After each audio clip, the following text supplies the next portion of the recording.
प्रेम से बोलिए छठी मैया की जय।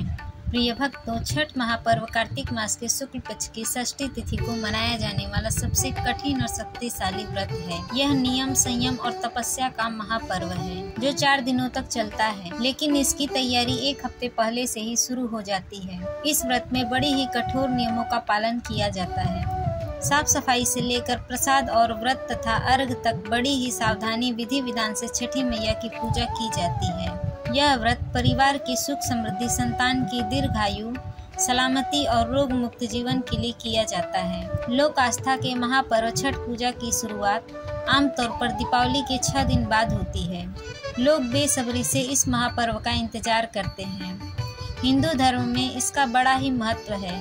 छठ मैया के बारे में कथा है कि यह ब्रह्मा जी की मानस पुत्री हैं और सूर्य देव की बहन है। छठ मैया को संतान की रक्षा करने वाली और संतान सुख देने वाली देवी के रूप में शास्त्रों में बताया गया है, जबकि सूर्य देव अन्न और संपन्नता के देवता हैं। इसीलिए जब रबी और खरीफ की फसल कटकर आ जाती है तो छठ का पर्व सूर्य देव का आभार प्रकट करने के लिए किया जाता है। छठ पर्व मूल रूप से बिहार और पूर्वांचल से शुरू हुआ माना जाता है, लेकिन अब यह भारत के अलग अलग राज्यों में और विदेशों में भी मनाया जाने लगा है। बिहार और पूर्वांचल वासी ही नहीं, अन्य क्षेत्रों में रहने वाले लोग भी अब छठ पर्व के प्रति आस्थावान होकर छठ मैया का व्रत करने लगे हैं। छठ पूजा 4 दिनों तक चलता है। इसमें शुरुआत होती है नहाए खाए खरना से, फिर डूबते सूर्य और उगते सूर्य को अर्घ दिया जाता है। इसमें व्रती महिलाएं नदी में कमर तक जल में डूबकर सूर्य देवता को अर्घ देकर उनकी पूजा करती हैं। इसमें 36 घंटों तक निर्जला व्रत रखा जाता है, जो बेहद ही कठिन माना जाता है। पौराणिक मान्यता के अनुसार छठी मैया की पूजा करने से व्रती को आरोग्यता, सुख समृद्धि, संतान सुख का आशीर्वाद प्राप्त होता है। परिवार में आने वाली हर मुसीबत से छठी मैया रक्षा करती हैं। पंचांग के अनुसार इस साल 2024 में छठ की तिथि प्रारंभ हो रही है 6 नवंबर बुधवार मध्य रात्रि से, और छठ की तिथि समाप्त होगी 7 नवंबर गुरुवार मध्य रात्रि 12:34 पर। ऐसे में उदया तिथि के अनुसार पूजा का पर्व 7 नवंबर के दिन गुरुवार को ही मनाया जाएगा। छठ पूजा संपन्न करने के लिए इस तरह से शाम के समय का अर्घ 7 नवंबर को और सुबह का अर्घ 8 नवंबर को दिया जाएगा। इसके बाद व्रत का पारण किया जाएगा।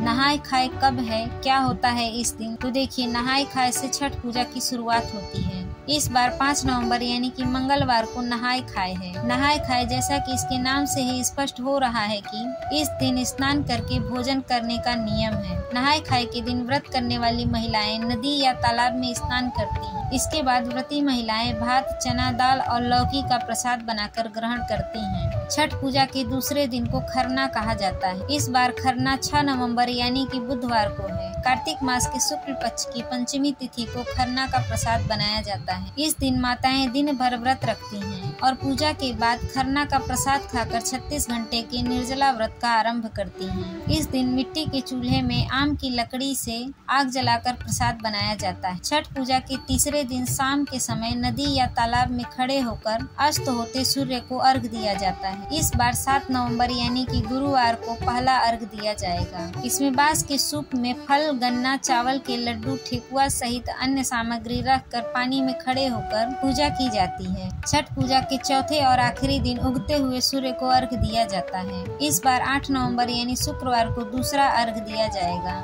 इस दिन व्रती अपने व्रत का पारण करती हैं, साथ ही अपने संतान की लंबी उम्र और अच्छे स्वास्थ्य की कामना करती हैं। इसके बाद व्रती अपना व्रत तोड़ती हैं और प्रसाद वितरण करती हैं। आइए अब जानते हैं यह छठ महापर्व सबसे पहले किसने किया था। इस छठ व्रत की शुरुआत कैसे हुई? एक पौराणिक कथा के अनुसार राजा प्रियम संतान, उनको इसकी पीड़ा थी। उन्होंने महर्षि कश्यप से इसके बारे में बात की। तब महर्षि कश्यप ने संतान प्राप्ति के लिए पुत्र यष्टि यज्ञ कराया। उस दौरान यज्ञ में आहुति के लिए बनाई गई खीर राजा प्रियव्रत को जन्म दिया, लेकिन वह मृत पैदा हुआ था। राजा प्रियव्रत मृत पुत्र के शव को लेकर शमशान पहुँचे और पुत्र वियोग में अपना प्राण त्यागने लगे। उसी वक्त ब्रह्मा की मानस पुत्री देवसेना प्रकट हुई। उन्होंने राजा से कहा कि मैं सृष्टि की मूल प्रवृत्ति के 6ठे अंश से उत्पन्न हुई हूँ, इसीलिए मेरा नाम षष्ठी भी है। तुम मेरी पूजा करो और लोगों में इसका प्रचार प्रसार करो। माता षष्ठी के कहे अनुसार राजा प्रियव्रत ने पुत्र की कामना से छठी माता का व्रत विधि विधान से किया।